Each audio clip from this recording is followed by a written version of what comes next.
If you're looking for a tool to help you study the Bible, I would encourage you to check out the Blue Letter Bible app. You can just download it in the App Store, but it's pretty neat and it's very, very helpful. And I'm going to explain some of the things that I use every time I dive into the Word.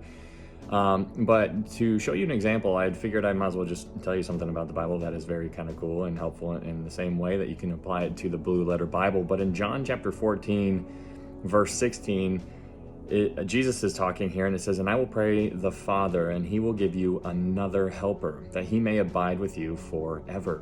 Now, the way that this Blue Letter Bible app works is that you can go in there and you can click on certain things and kind of look around, kind of pop the hood and see what's inside a little bit. But if you go into John 14, verse 16, you click on this verse in John 14, 16, then you go to interlinear concordance, and then you scroll down and you'll see the verse, you'll see the English words on the right, and you'll see the Greek words on the left.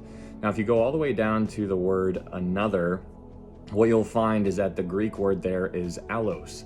And so then when you go to the left side and you click on that word allos, then it will take you to what that word means, and it will give you the definitions below.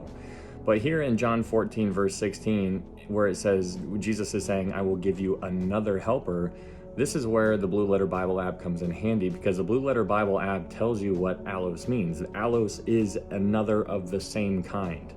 So Jesus is saying, the Father's gonna send you another helper, which is another of the same kind that he already sent, which is referring to Jesus.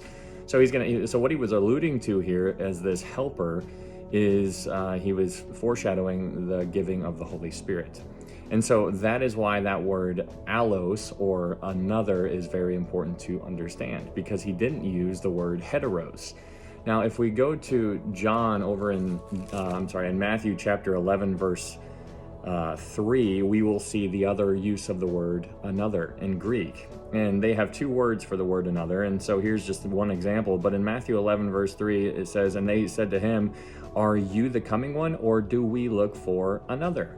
And so again, in this context, if you go in there and you click on this verse in your Blue Letter Bible app, you go over, click on it, it'll bring you up to interlinear concordance, go down to where it shows you the verse, the English words on the right, the Greek words on the left, and where you see another, you'll see that it's not allos, it is heteros. So they are asking, are we looking for another of the same or of a different kind, because they were trying to figure out if he was the one that they were supposed to be looking for.